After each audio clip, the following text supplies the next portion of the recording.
Hi, I'm Patrick Palm, and this is the Learn from Leaders podcast.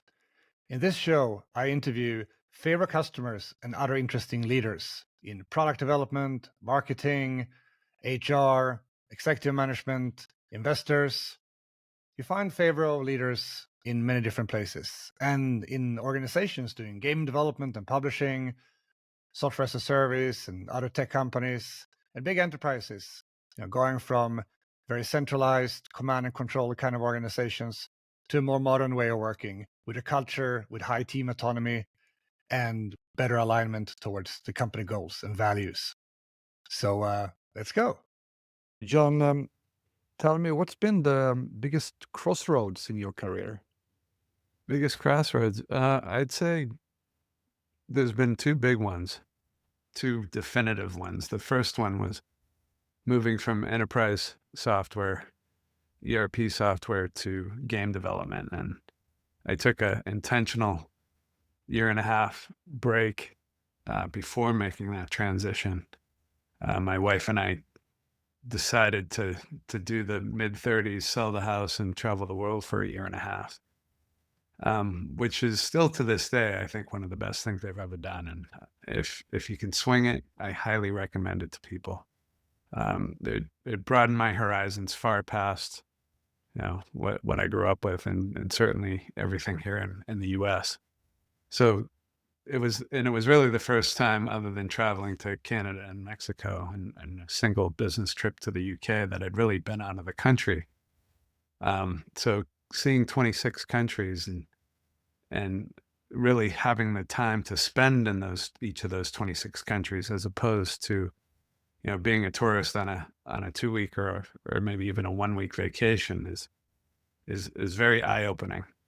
And it was then that I moved, I decided that I wanted to still be involved in technology and software, but I wanted to do something more creative. And I'd always been a fan of video games. I'd always played video games, and it just so happened on the trip to meet an executive producer for Microsoft Game Studios, and he said, "Hey, when you're done with this trip, give me a call and we'll see if we can make something happen." And so, super fortuitous. That's what I ended up doing. Uh, Gave him a call, went through the extensive Microsoft interviews, and ended up moving with my wife to Salt Lake City, Utah, to a Microsoft game studio there, working on a launch title for the Xbox 360, which was AMP3, even though it shipped not as a Microsoft game studio title, but as a 2K title. And that was my first exposure to how tumultuous the game industry can. And then my second one was really kind of transitioning out of games to be more on the vendor side.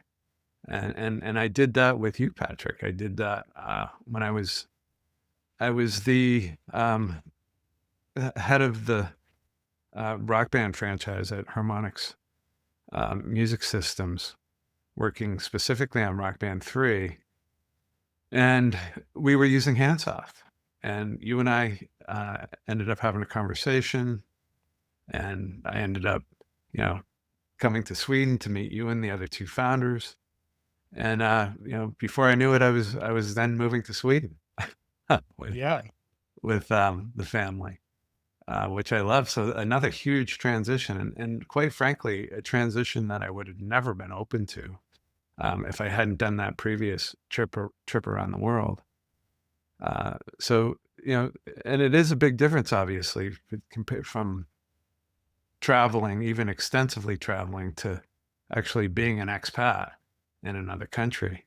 And it's, again, another situation where one of the best moves of my life, right? I mean, you and I have known each other ever since. That was coming up on, I think, 16, 17 years ago. And plus I get to experience life in Sweden and see what it's like to actually live as essentially a citizen. I got my person number in another country. So yeah, those are the two big ones. Yeah, it was a truly great experience, working with you then, and I think you adjusted really well to Sweden. I think you became more Swedish than the Swedes at the company. So, but I guess you had the experience that was probably impossible for you to learn in the Swedish because no one would speak Swedish with you, right? Yeah. Everything would be in English, right? I remember when you and I were on the train to from Uppsala to Stockholm, and I asked you that. I said, so I should probably learn Swedish, right?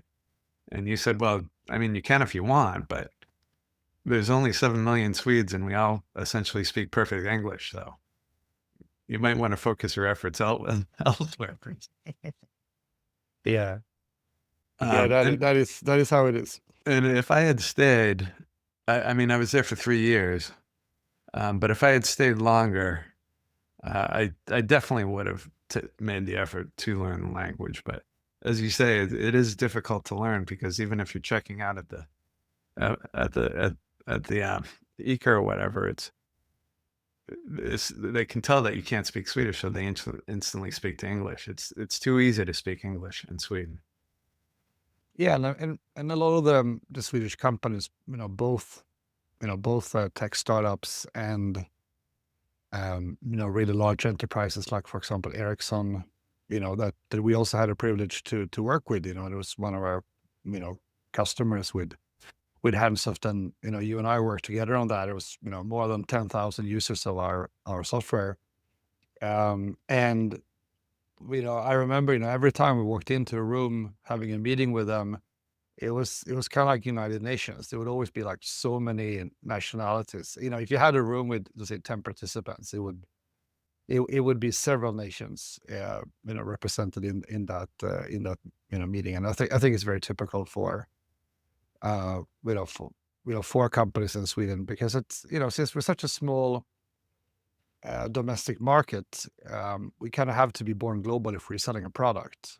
It's of course a little bit different if you're a service business, but if you're building and selling a product, you kind of have to go international from day one, and that makes it very natural to have an international team.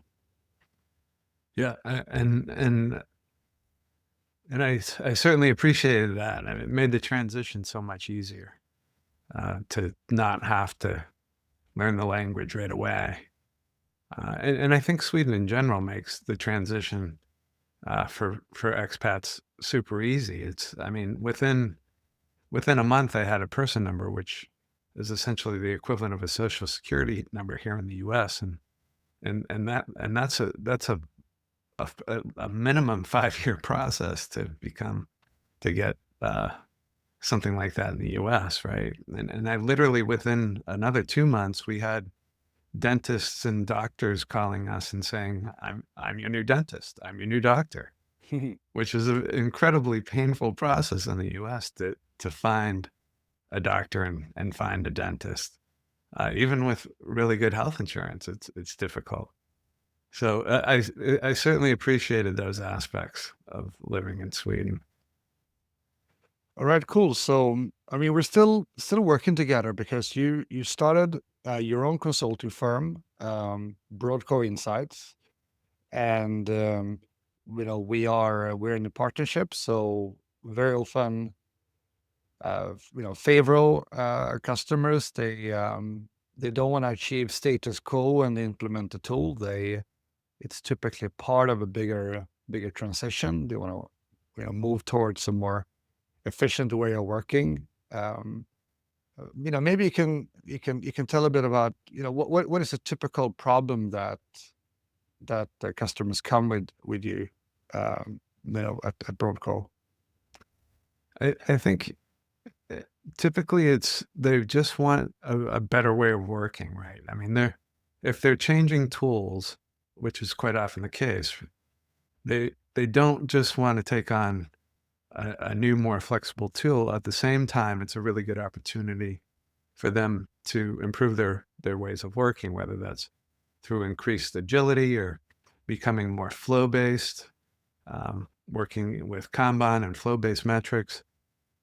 So those are all of the things that I can help with, right? And I also have product management experience too. So especially in the game development space, where I worked as a producer for years, both as kind of a project management type producer and also more of a product manager type producer, where you're responsible for the product itself, in that case being a game.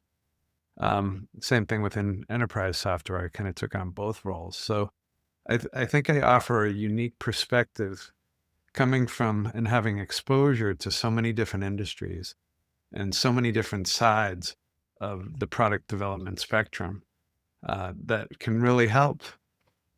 And it's much more than just the tool, right? I mean, the tool is and in a lot of ways, I think the tool is super important. And that's why I'm a big fan of Favro, because it is so flexible. It doesn't force you to work in a certain way like most tools do. You can really make the tool work for you and how your teams want to work. So it's important, especially with a flexible tool like Favro, to really kind of embrace a certain way of working. And if that certain way of working is becoming more adaptable as opposed to being more predictable, say, or focusing on maybe what we're going to talk about a little bit later, the product operating model, and truly having empowered product teams as opposed to more traditional hierarchies and feature teams that are just basically cranking out features that different stakeholders want them to, which may or may not benefit the customer at all. Those are the things that I specialize in. Those are the things I can really help with. And that's what we do through Broad Cove. Yeah, and as you said, I really wanted to jump into this conversation with you to talk about the product operating model. Both through Marty Kagan's book, but also his consulting and through his his talks at conferences. It's taking off a lot. It's becoming very popular.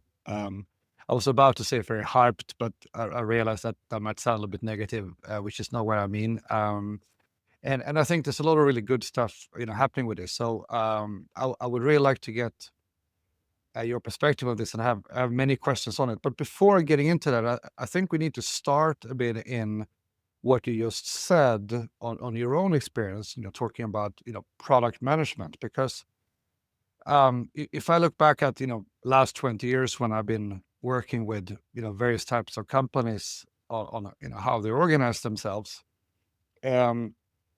people having a title with product management in it, if it's product manager or VP product management. I mean, there's many titles. They can mean quite different things.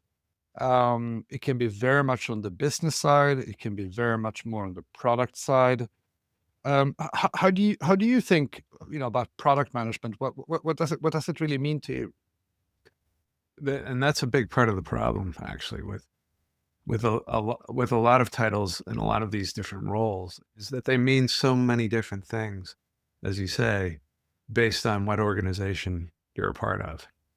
And that just adds to the confusion. I mean, it's the same thing with Agile titles, with Scrum titles. I mean, a product owner at one company can be very different from a product owner at another company. And, those, I think it's also true with product management. And one of the things that I really like about the product operating model, before we get to it even, is that a product manager, and the same thing with a product owner, has to be empowered. I mean, to be a true product manager or to be a true product owner, even if you're using Scrum and Scrum terminology, you have to be empowered to actually make decisions on how you're going to solve certain problems, right? And too often, product managers are just product managers by title, and certainly true with product owners. They aren't truly empowered to make those decisions. They instead become, and you hear this a lot, right? They instead become backlog managers. They spend all their time prioritizing the backlog, breaking down user stories, writing user story.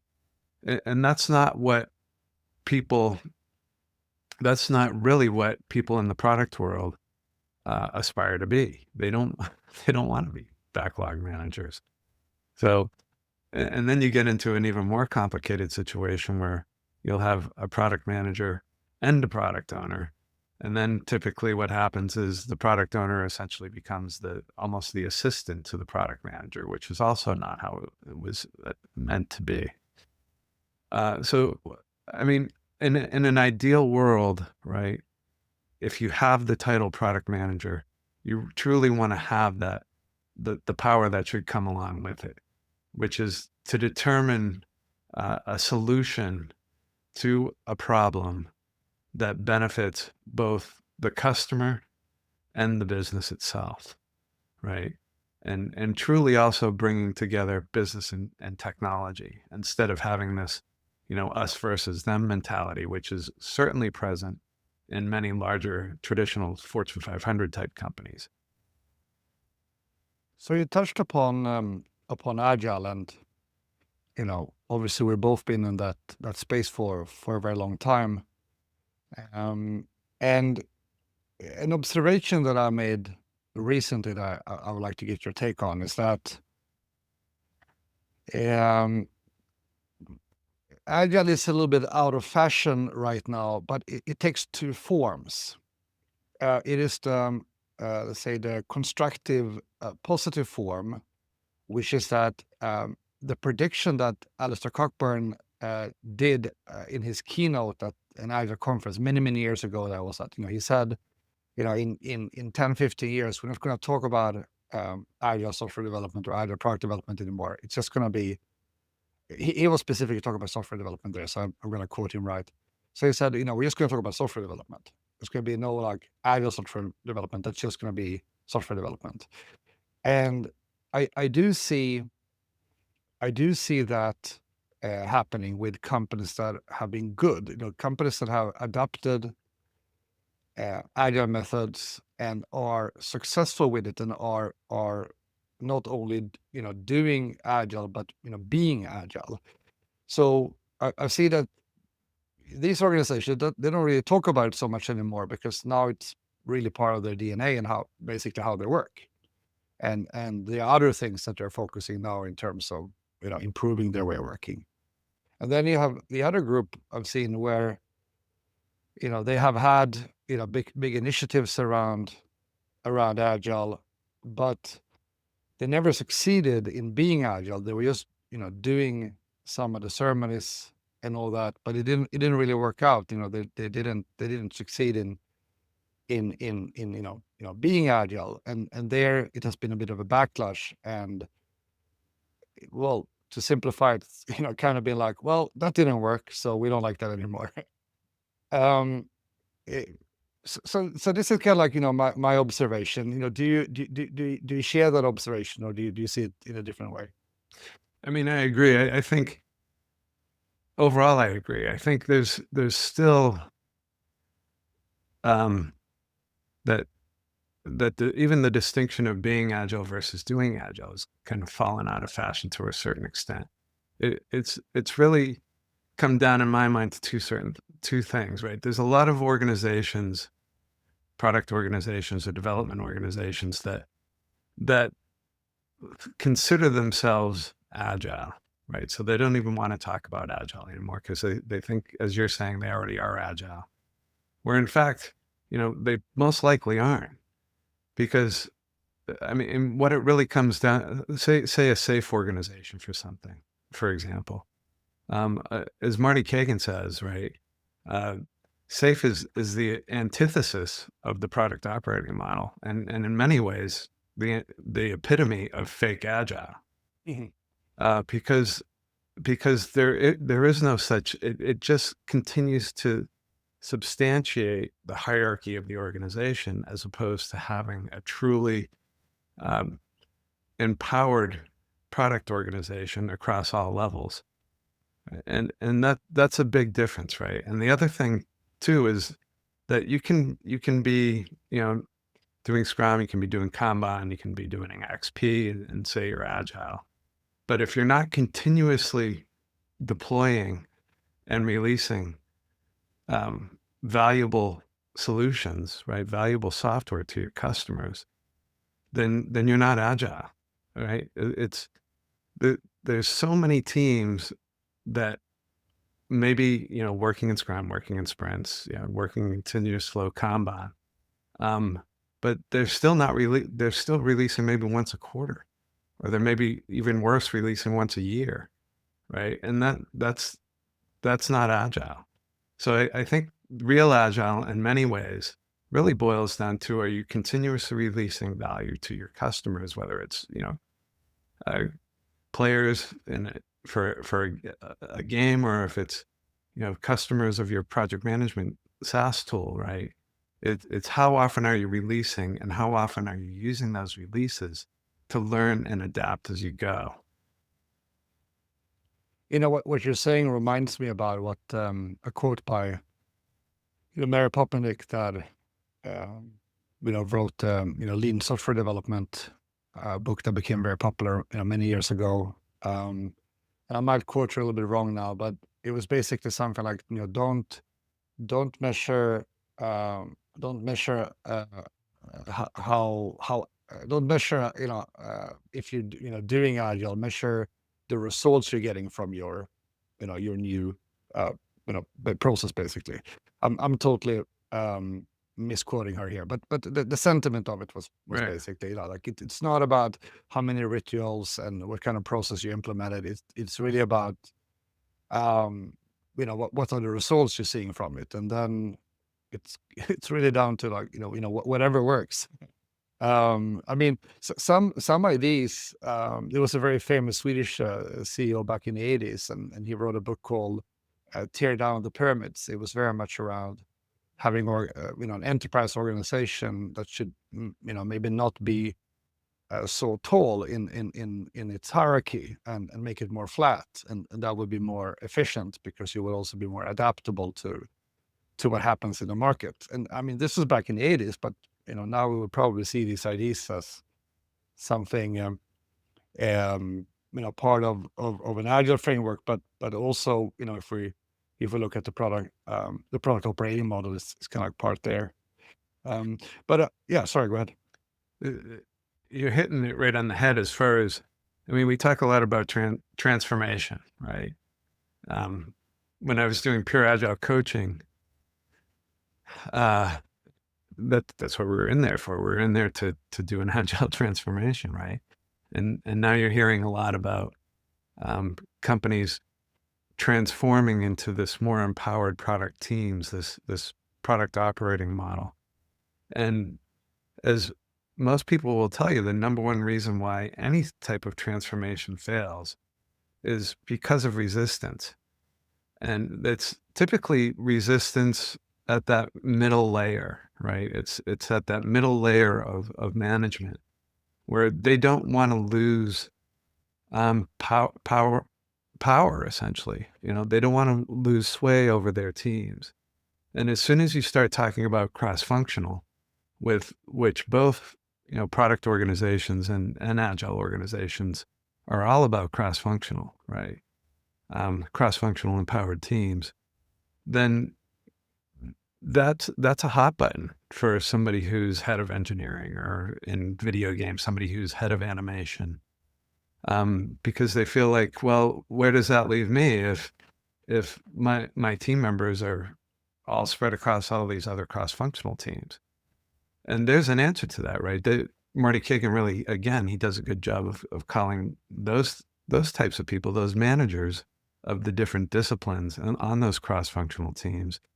They should think of themselves as product leaders, right? They're in there as servant leaders, almost like product coaches or an agile coach would do, but specific to their discipline, clearing the way, making sure that people who may report to them, right, are not only empowered, but also have all the tools, have all the knowledge, have all the training to really excel and perform at their jobs. And that's a big mindset change, right? And that's where you find a lot of the resistance coming from any type of transformation. And that's unfortunate, because sometimes with that, in extreme situations, that's when you get the scenario where they say, well, if we're really going to make this happen, then we have to eliminate to a certain extent middle management, and that's really not the solution either. Or, what Safe tries to do is we're just going to maintain essentially that middle layer, but we're going to put different titles on it, like release train engineer. And I don't want to talk too much about that because it's far too easy to bash any specific framework. And Safe has certainly been bashed plenty. So I don't want to go down that road. Well, I mean, just final comment on that, because I had conversations, public about that too, and I think a lot of the bashing of Safe has been correct, but if you look at the latest iteration of Safe, Safe 6.0, it has become more flow based. So it also feels like they've been listening to the critique and are actually moving in a better way. I do think Safe 6.0 is better than previous iterations of it. But any day I would choose going with the product operating model. There's also some other models we can discuss some other time, like flight levels, that I think is also having a good approach. But before we go deep here on the product operating model, I have another observation I kind of want to get your take on, and that is that there's definitely a large increase in focus on product management. If we talk about like what are people talking about at conferences, in blog posts, etc., etc. There's a lot of talk about product management, and I have one observation I have there is that sometimes it can feel a little bit like the revenge of the business person towards the engineers. It's like because Agile has been such a big thing for a while, and Agile was very kind of like bottom up driven, and now it's almost like it's like the revenge of the business person. So if I just start there before I share my next observation, is there some truth in that, or Oh or my is it God. or is it just my like read of the That is so discourse? spot on. I so completely agree with that. It's absolutely nail on the head, right? The whole Agile movement was very developer focused. It's the whole thing of, working software as the primary measure of progress. I mean, all the Agile principles and values are still relevant, certainly, but it did definitely come from the development side, and I think that kind of didn't help, right? It added to this us versus them. The business side, the strategy side versus the technology versus the development side. And that doesn't serve anybody ultimately. So yeah, I think you're absolutely right. And now it's kind of going the other way, or it definitely has been going the other way for quite some time, because of so many failed Agile transformations and some the 2-day certifications, and all of a sudden you're a Scrum Master, right? There's been so many flaws in the way the Agile movement has evolved that has led to the problems with it. That you're right. It's kind of the revenge of product. I mean, that kind of sums it up in a lot of ways. And that's one of the things, again, right, that I love about this product operating model, because it's really focuses on not the us versus them, and a unified organization. So before getting into that, my final observation here before we go all in on the product operating model. So okay, so it seems like we agree with each other that there's a lot of buzz generally about product management, and again, my observation is that it falls into two categories where there's this one direction where this falls that I think is maybe not so productive, where it's still very much us versus them, and it becomes very linear. So it's almost like going back to waterfall, that first is the business, and then later comes the development, and it's just a very linear approach, and it feels like basically going backwards. And then there's the other, the other direction where this falls, where probably the product operating model is the best manifestation, where it's still a focus on iteration, and fast iteration is something seen as very important. The faster the teams can move, the faster the company can move, the more competitive you're going to be. It's just that it's a wider, it's more of a full take on what does product mean. So to me, it seems like I'm obviously pretty biased here on what I think is the better one. But are you sharing that observation? That it is going a little bit in these two directions. The product side versus the development side, you mean? No, not really. I mean, both are with a focus on product, but this kind of focus on product management being very important. Yeah. So let's say that And there's a single reason for that, right? And I mean, you've heard these phrases multiple times. I'm sure I could probably ad nauseum of feature factory, right?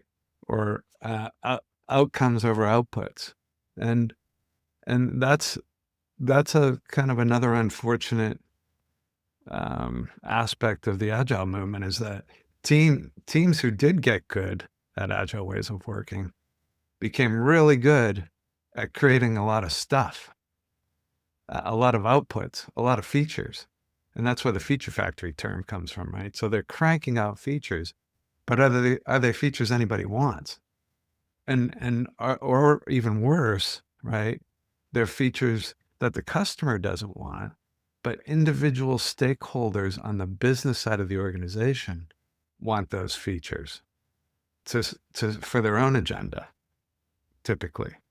And so then you get into this whole feature factory situation where, you're not going to grow the business that way, because you've lost your customer focus, and you're not achieving the outcomes with those outputs. So that's been, and things, it's always a pendulum, right? So it's going back the other way, where now there's a huge focus on the product management side, which is all about outcomes.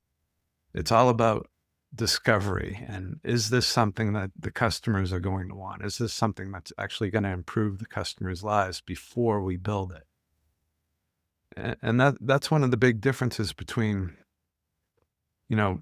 product model versus Agile, so to say, is that it is far more focused on outcomes, other than just cranking out a bunch of outputs. And, I think that's a good thing. I think ultimately that's a good thing. And I think that, we're getting to the point where we can finally meet in the middle. And you probably know that I'm running this Agile Alliance, Agile Product Management Initiative. And that's a big thing that we want to achieve, is unifying these two worlds, product people and Agile people, because they share so many of the same ideologies. They share so many of the same philosophies. And even in the product operating model itself, right? It's basically a given that Agile is perfect for the third dimension of the product operating model, which is the delivery dimension.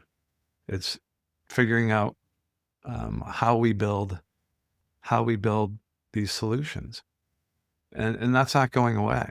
And a lot of teams have gotten really good at that part of it. It's now has to be more focused. Are we building the right things? And there wasn't enough attention spent on that, and now hopefully there will be.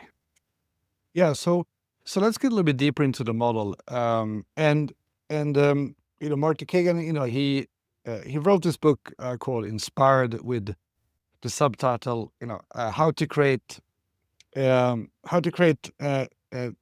products customers love. And I think that subtitle summarizes quite well, what this is about.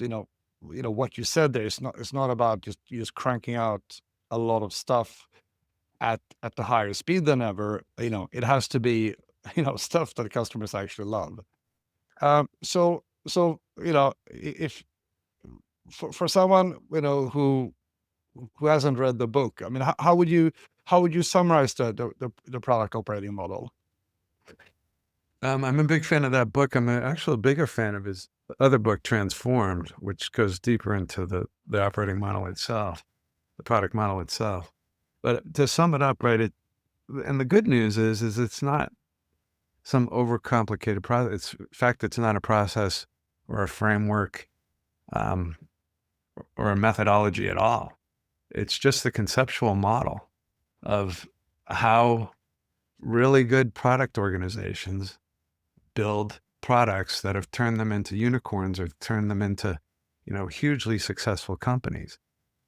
And it's basically taking those principles, it's taking those ideas and using them to transform companies that didn't grow up that way. They didn't grow up product focused, right?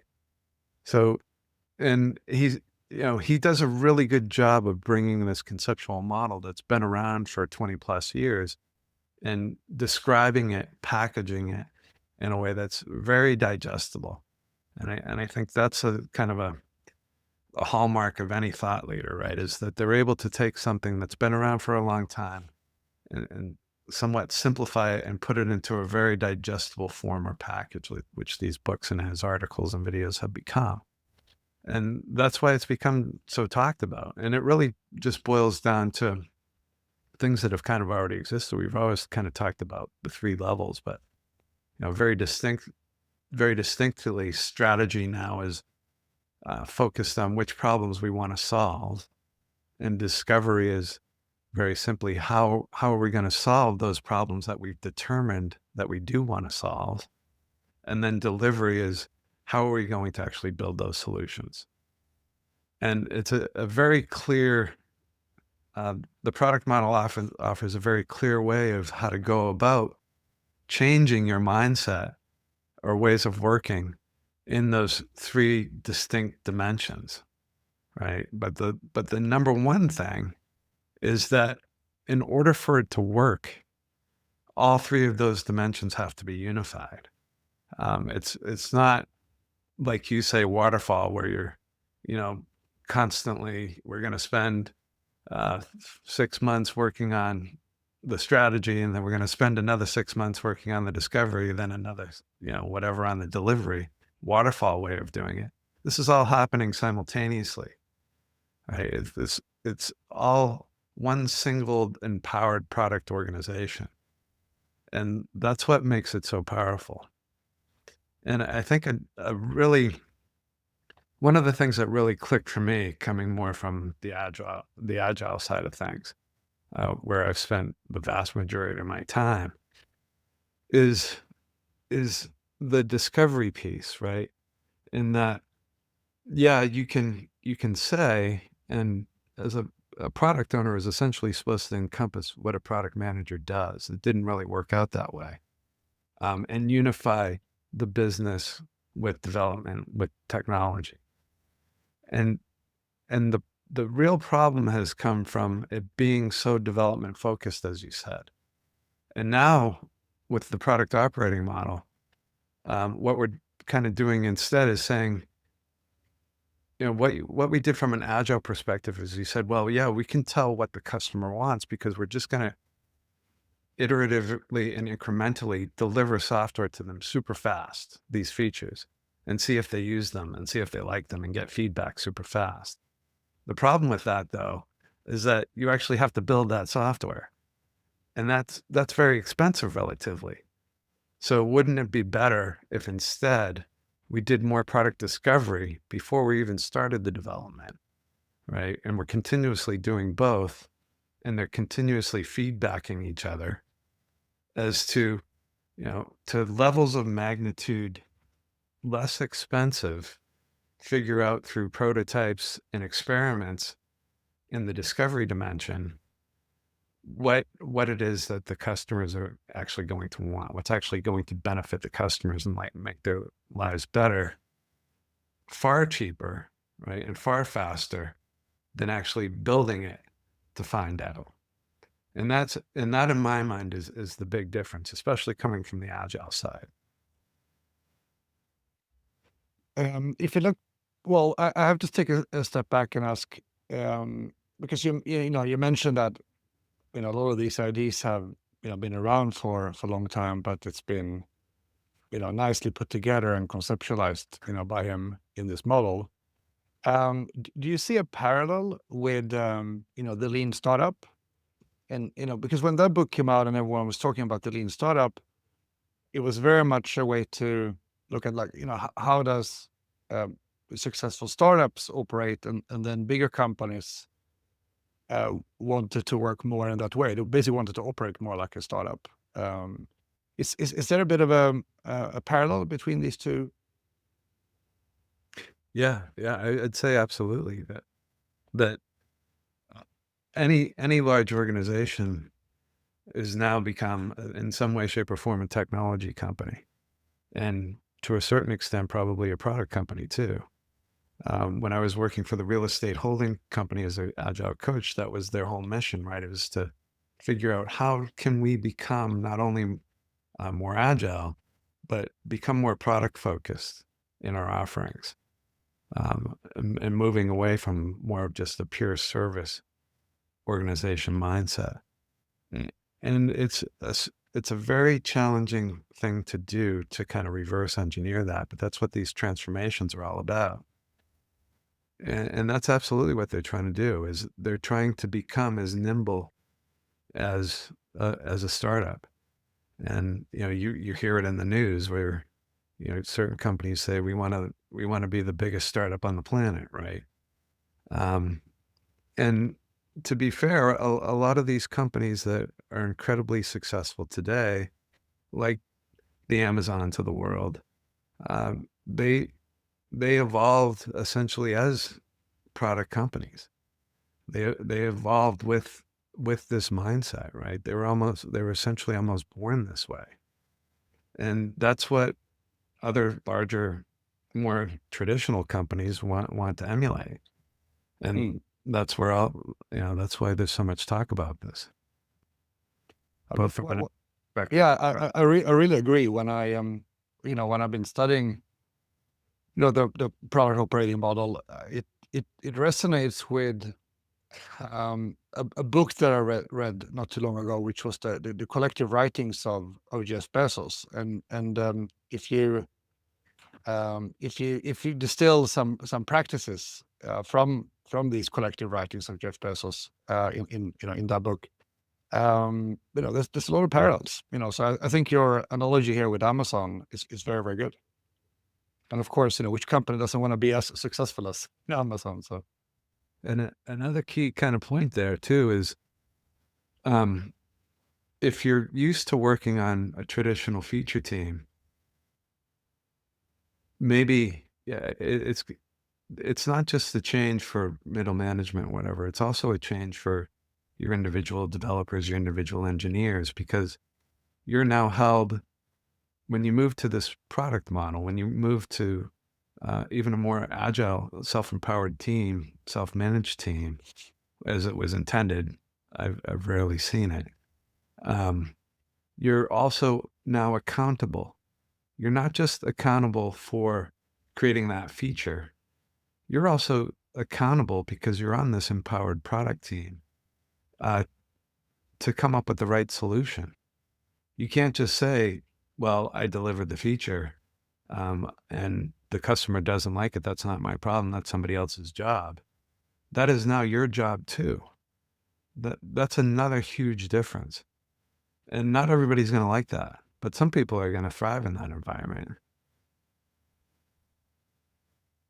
So if we look at, these three dimensions then, so, first we have, which problem to solve, the product strategy. And then we have, how we're going to solve these problems, being the product discovery. And then finally in this model, we have to, how you build, test, and deploy this solution, which is the product delivery. You already touched upon that. The third dimension here, the product delivery. This is where good Agile practices comes in, but now we're also having a more holistic approach where we also have the discovery and the strategy. Shall we look at this in a very as happening on basically the same level in the organization, or is there a bit of a hierarchy here that because if I think about this from a startup point of view, when you start a company, there is this problem you really want to solve. So that fits very well with product strategy there. And then, you have an idea about, how to solve that. And then, you need to, of course, you need to make it happen and create your, first, lovable, product. So in many ways, it's very easy to look at this model from a startup point of view. It's like, this is kind of like, the origin story of, how you build a startup and scale a startup. But is it fair to look at it in that kind of, let's say, a little bit hierarchical view, or would you see it more flat? No, I mean, and again, I think you nailed it when you talked about it from a startup perspective, and it's usually the founder or one of the co-founders who's that chief product officer. It's the person who's coming up with that customer-driven product vision. It's a very distinct vision as to what is it that we're going to do to make the world better, right? Like Asana's customer-driven product vision is we want to help humanity thrive by enabling the world's teams to work together effortlessly. It's like in a video game, this X statement. It's like, what is going to make this really resonate with the customer and help the customer's lives be better in some way, shape, or form? And it's typically, as you just said, that's typically going to be one of the founders of a startup who takes on that role and creates that vision, who has that vision and wants to drive it. And even in a larger organization, there's still going to be hierarchy. There's no escaping it. And the difference being is, and I think this is where a lot of the Agile principles also come into play, servant leadership. The leaders have to be much more involved. It's not just another good thing that Marty Kagan says, right? For example, is all companies everybody wants to use OKRs, but most companies fail with OKRs, and they fail with OKRs because it's this throw it over the fence hierarchical way of looking at things where we set the objectives set the objectives with the team, and then we kind of tune out and we let the teams do what they need to do. And we come back and check and see if they hit the objectives at the end of the quarter. The leaders, and this is so true, right? And your analogy with the startups is dead on, because the founders who are the product leaders of a startup, they're involved all the time. They don't just kind of throw it over the fence and say, let's see how this works out at the end of the quarter. And you have, in all levels here, despite how deep the hierarchy is, have to be involved in achieving this customer-driven product vision. And it's not just on a quarterly basis. It's not just on a monthly basis. It's on a daily basis. So, this brings us a bit to the the territory which is extra close to heart for me as founder and CEO of Favro, and you dropped Asana before, and Asana together with Jira and Monday are probably the most common tools that people have used before moving to Favro, and I think a connection between this stuff and Favro is that if you have, well, the first thing is that you need not only ways of working, but that also in whatever tool you're using, that basically enables empowerment on each level. So if the ones working with the delivery needs to really be empowered, both in their responsibility, their ownership, and their tooling to do that, but then also the ones responsible working with discovery and strategy. I think the thing which is very often going wrong is that it's the collaboration between them, because it's Yeah. not, these are not isolated, islands or Yeah. isolated, levels of the hierarchy. The more collaborative it will be between them, it's going to be more of a, the wheels are going to spin faster, and Yes. you're also going to be operating with, you're going to be operating faster, and you're also going to be operating with, well, basically better, with lack of a better word. There's always, when you get to the details of these things, you get into problems like, expectations being wrong. On one level, they think we're almost done, with the solution, and on the solution level, you kind of just discover that no, we're actually quite far from done. We need to reiterate this because we're not there yet, et cetera, et cetera. So the more collaborative it is, between teams, not only teams side by side, if you're doing something big, but also vertically in your organization. I think the faster the wheels can turn, and it's my impression is that this model actually puts quite a lot of emphasis on that. Absolutely. And it's that again, not just side by side with the delivery teams, but vertically also with just these three dimensions. It's delivery, discovery, strategy, constantly working and collaborating together, as opposed to passing it down the chain in more of a waterfall way. And that's a big difference. And Favro, I have to say that Favro is so good at this, because one of the key principles of the product operating model, for example, is transparency, especially on the strategy level or the strategy dimension. And Favro is excellent at that, right? Because just in the very simple way that what's called a collection in Favro, which is a single screen, can consist of multiple boards, multiple backlogs, a cohesive dashboard that kind of ties it all together. Where in other tools, you have these tool silos, because you can have maybe just a single board per screen, and it's relevant just to that particular dimension or just to that particular team. And it becomes very difficult to see the big picture. And Favro takes care of that, not only by having, being able to have multiple boards in a single screen. Those boards can be shared across single screens or collections. And you also have the feature of relations, where cards can exist on multiple boards and multiple screens and multiple collections simultaneously.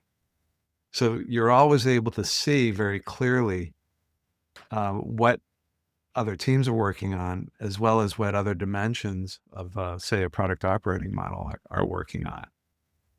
It doesn't create those tool silos that you find so often in other tools. Yeah.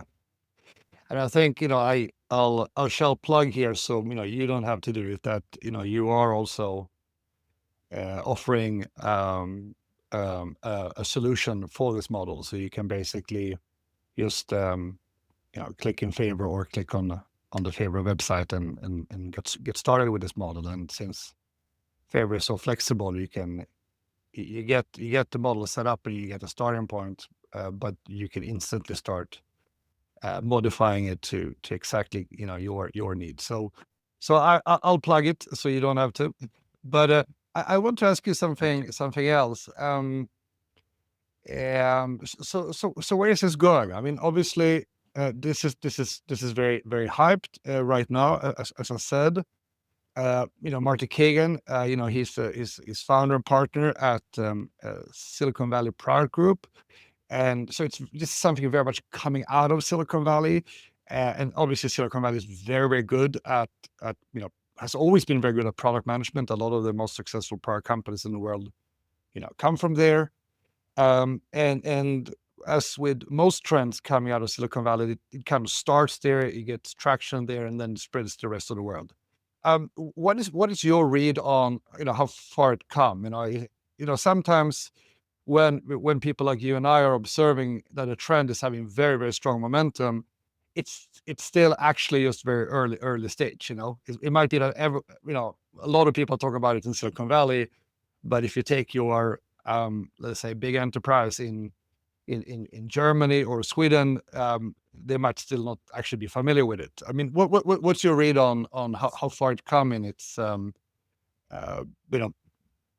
penetration of the global market? I think it's massive. I think any tech startup worth its salt is going to read these books, right? Any tech startup worth their salt is going to really strive to adhere to this conceptual model in some way, shape, or form. And to your point about the solution in Favro, Marty Kagan writes very specifically that he doesn't advocate for any specific tool. He actually advocates against any specific tool, process, or framework, right? And that's not what we're trying to do. What we're trying to do is give you essentially a solution, a template, a starting point to make this a reality. And in my mind, that's what tools do. Tools help teams, they help entire organizations turn any conceptual model into a reality, into a pragmatic, we can make this work reality.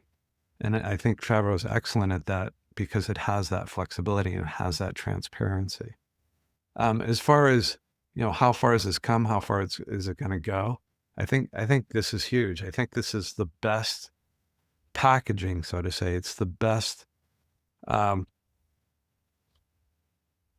thing I've seen in my entire career to solve the problem of the hierarchy of the us versus them, of the business side versus the tech versus the development side, right?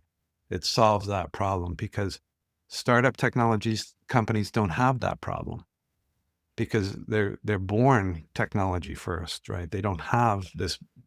It has to, either work for the business or it works for the customer, right? It needs to work for both. And that's what this product model is really bringing to the table. Solutions to problems that work for both the business and the customer ultimately. And everybody is involved in coming up with those solutions. Everybody in the organization in a very, not flat, but a relatively flat, more empowered team type of way. And that's what I've always liked most about Agile. That's what drew me to Agile, is the whole concept in the empowered, self-managed, self-organized team. Again, I've rarely seen it.